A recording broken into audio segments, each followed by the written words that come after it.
So hello everyone, welcome to engineers career and platform. My name is Gurvinder.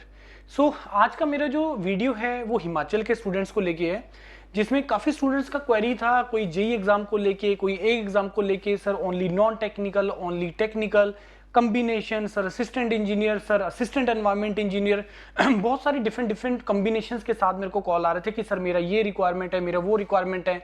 तो आज का जो मेरा वीडियो है वो डेडिकेटेड इसी चीज को लेके है कि जिसमें कौन कौन से वेरियस टाइप्स ऑफ मॉड्यूल जो है अवेलेबल है योरपीडिया प्लेटफॉर्म पे, जो न्यूली एडिड हुए हैं, उसके बारे में मेरे को इन्फॉर्मेशन देना है। देखो इस टाइम पे करंटली एग्जाम्स कौन कौन से निकले हुए हैं। हिमुडा का निकला हुआ है, चार वैकेंसीज है, जिसके अंदर सिविल का असिस्टेंट इंजीनियर के लिए, जूनियर इंजीनियर के लिए बहुत ज्यादा वैकेंसीज एक्सपेक्टेड हैं, जिसके लिए मैंने लास्ट टाइम भी वीडियो बनाया था। उसके बाद हरियाणा के लिए आप लोगों का चल ही रहा है, मैंने पिछली बार भी वीडियो बना के बोला है कि हरियाणा के लिए आप लोग एलिजिबल हैं। स्पेशली हिमाचल के स्टूडेंट्स को हरियाणा के लिए अप्लाई करना चाहिए। सिविल में 49 वैकेंसीज हैं, 5 वैकेंसीज मैकेनिकल की में है और आई थिंक 3 वैकेंसीज आपके इलेक्ट्रिकल में, जनरल कैटेगरी के लिए आप लोग एलिजिबल है उसमें अप्लाई करने के लिए। सिर्फ 10th में आपको, 10th या हायर स्टडीज में आपको हिंदी या संस्कृत आना चाहिए। ये बहुत इंपॉर्टेंट आप लोगों के लिए इंफॉर्मेशन है, तो आप लोग भर दीजिए अगर आप लोगों ने नहीं भरा उसी के लिए। राइट, प्रिपरेशन करने का तरीका ये है। देखो मैं बड़ी सिंपल सी स्ट्रेटेजी बता रहा हूँ आपको। हिमाचल के स्टूडेंट के लिए यहाँ पे कंफ्यूजन कहाँ पे आ रहा है, सर जेई में हमारा ऑब्जेक्टिव है, एई में हमारा सब्जेक्टिव है, कैसे तैयारी करें। मेरा सिंपल सा पर्पस एक ही है आपको बताने का कि अगर आप तैयारी करने जा रहे हो, थ्योरेटिकल तो दोनों के लिए सेम है। अगर आप जेई के लिए कर रहे हो तो आपको सिर्फ आपका मतलब है उस आंसर को फाइंड करने के लिए जो उसका राइट है। लेकिन जब आप एई के लिए क्वेश्चन सॉल्व कर रहे हो तो आपको बस आपने जो सॉल्व करने के लिए, ऑब्जेक्टिव को सॉल्व करने के लिए जो आपने टेक्निक लगाई, जो आपने प्रोसीजर फॉलो करा, उसको बस राइटिंग में लिखना है। इट्स वेरी सिंपल, ये चीज आपको करनी है। अदरवाइज अप्रोच में, प्रिपरेशन में कोई डिफरेंस नहीं आएगा। सिर्फ लिखना है आपको, उस चीज को डिटेल में लिखना है, एग्जांपल्स ले लेके लिखना है, डायग्राम्स बनाने हैं, टेबुलर फॉर्म यूज करनी है। एक राइटिंग प्रैक्टिस को भी एक आपको फॉलो करना है कि जिसमें राइटिंग स्किल आपके होने चाहिए उसको लिखने के टाइम पे। आंसर ठीक है आपने निकाल दिया। डिस्क्रिप्टिव के अंदर जब कोई पेपर आता है तो उसमें अप्रोच ओनली आंसर फाइंडिंग से नहीं होती है कि इसने आंसर फाइंड किया कि सही किया कि नहीं किया।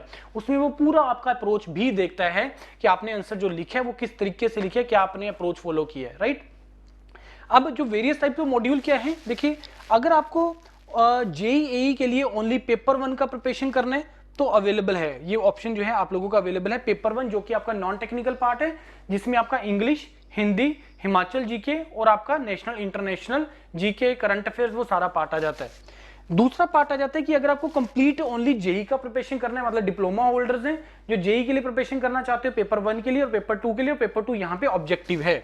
दूसरा पार्ट आ गया असिस्टेंट इंजीनियर, कि मेरे को अगर ओनली असिस्टेंट इंजीनियर के लिए प्रिपरेशन करना है तो जिसमें पेपर 1 और पेपर 2 दोनों का रिक्वायरमेंट है, और यहाँ पे आपका ऑटोमेटिकली जेई वाला पार्ट जो है वो कवर हो ही जाएगा। नेक्स्ट पार्ट है यहाँ पे 2 है कि मेरे को सर ओनली डिस्क्रिप्टिव का प्रिपरेशन करना है, सर मेरा पेपर 1 वाला जो पार्ट है that is okay.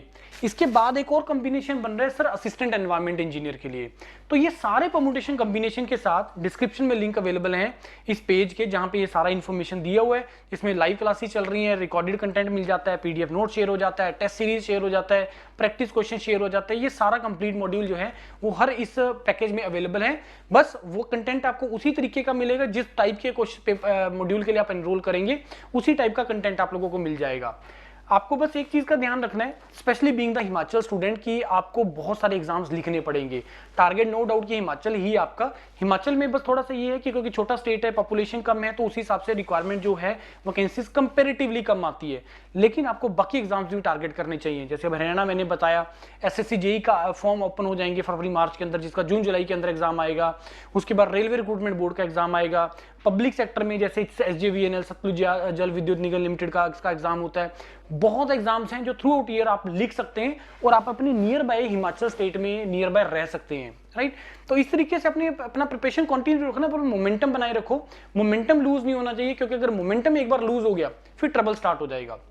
Momentum loose नहीं करने देना है, अपने आप को कंटिन्यूअस प्रिपरेशन वाले मोड में रखो।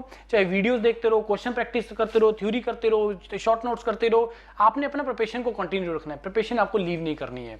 इसके बाद स्टिल अगर आपका कोई डाउट रहता है तो आप मेरे से डिस्कस कर सकते हो, मेरे को कॉल कर सकते हो डायरेक्टली, या डिस्क्रिप्शन में एक गूगल फॉर्म का भी लिंक है, वहां से आप डायरेक्टली ज्वाइन कर सकते हो, या डिस्क्रिप्शन में वेबसाइट का लिंक है तो वहां से भी आप डायरेक्टली ज्वाइन कर सकते हो। किसी भी मॉड्यूल के लिए, इनके किसी भी परम्यूटेशन कॉम्बिनेशन के लिए अगर आप करना चाहते हो तो आप उसमें कर सकते हो।